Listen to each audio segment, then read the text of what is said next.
watching Mentoring Engineering Design, and today we are going to talk about the loft command in SolidWorks. So let's start. I'll make some basic shapes for this loft command. So loft command is very similar to swept base as discussed in our last video, but the loft command is usually based more on the profiles rather than the trajectory as in swept command. So to use the loft command we will be needing multiple planes. So let's make the planes. I'll make planes parallel to this top plane.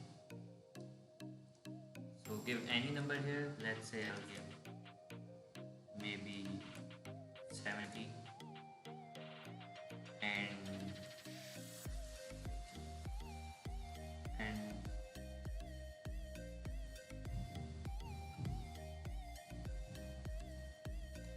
so you can simply select multiple planes here by just clicking on it. So distance between those planes will remain the same.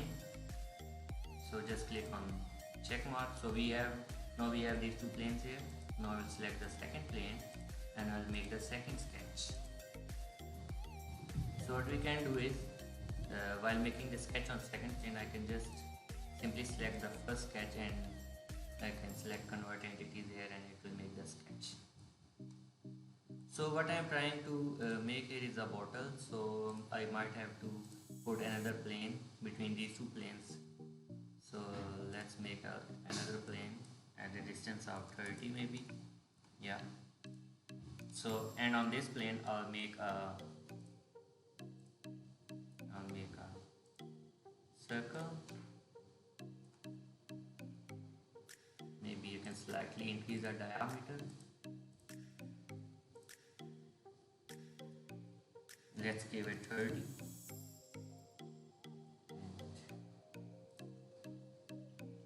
Now for the last plane, I can simply select this sketch and select convert entities and this will be copied here.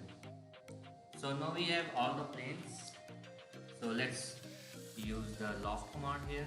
Select lofted boss and we can start from it already selected the first one. So first thing you have to keep in mind is that in loft command you have to play with these green points, and these green points have to be identical and on the same spot to exactly replicate the profile you want.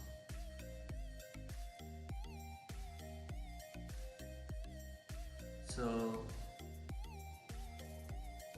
this is how loft works, and you just have to make some profiles here and it just follows the path and makes the profile. So now let's talk about the advanced options in loft command. So I will start with the start and constraints. So default means the default options which have been selected. None means that there will be no start and constraints. And if I select, let's say we select normal to profile first.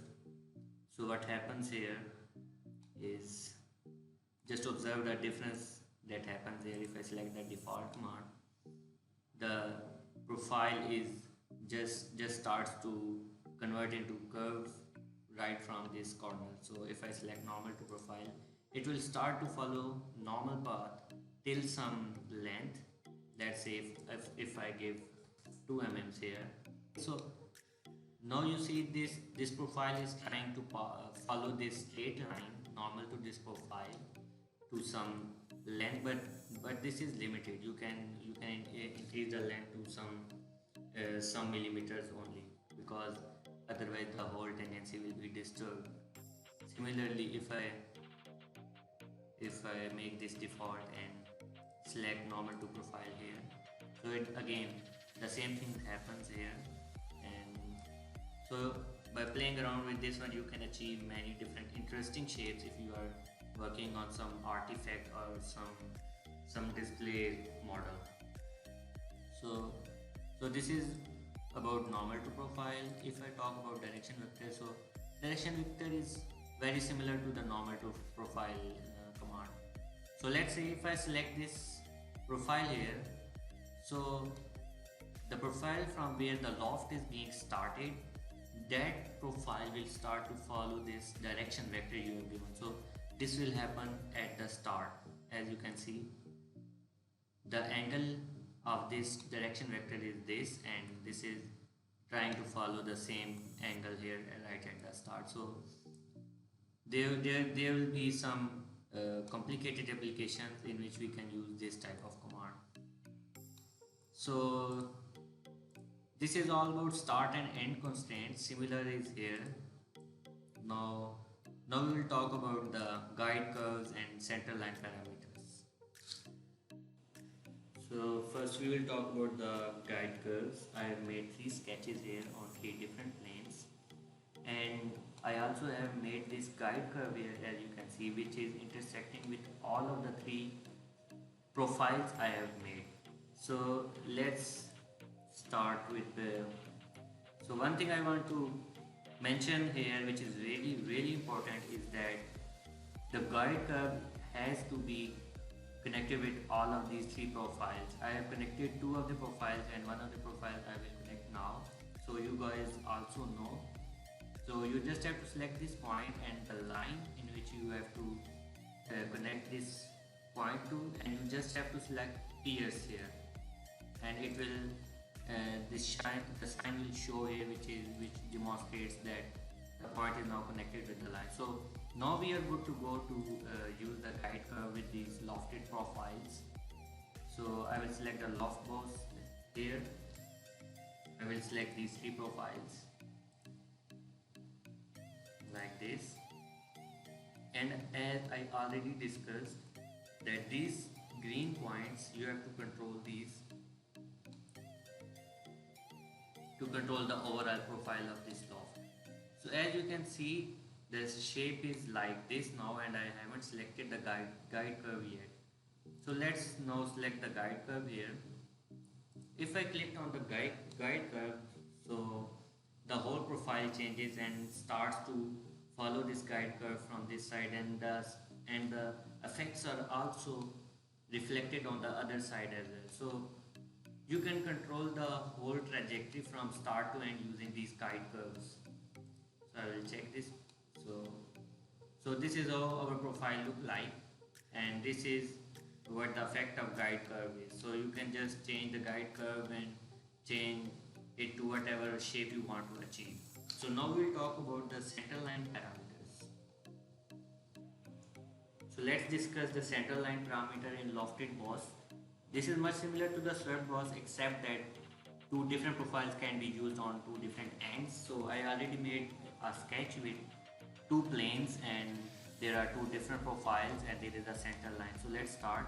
If I select lofted boss here, and I select this profile and this profile, so if there is no center line, these profiles are connected directly. But if I go into the center line parameters and select this center line, the profiles now follow this center line, and this is as simple as that. You can achieve any complicated shape using this center line parameter option. And now let's talk about thin feature. Thin feature is as simple as it is in swept base. You just have to give some thickness, as it is here 1 mm currently.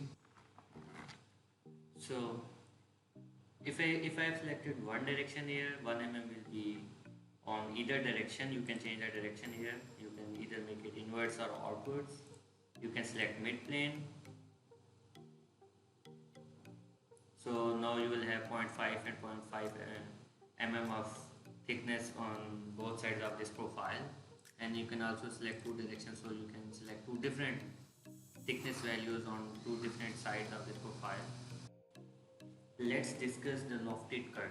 So on the existing profile, I have made 3 new profiles, 2 circular ones and 1 square here on the existing 3 planes. So if I take a section cut here from the right plane like this, just to view what's happening inside, and I select lofted cut here, Now I select these profiles one by one,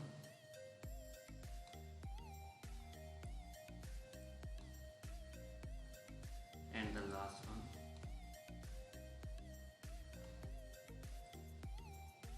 So as you can see, the lofted cut command is executed and it just removed the profile which was made inside this trajectory or this existing solid profile.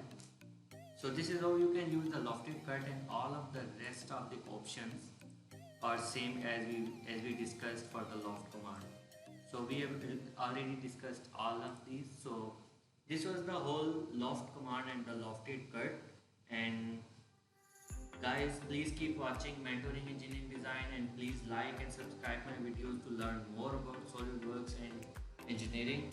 So thank you, take care.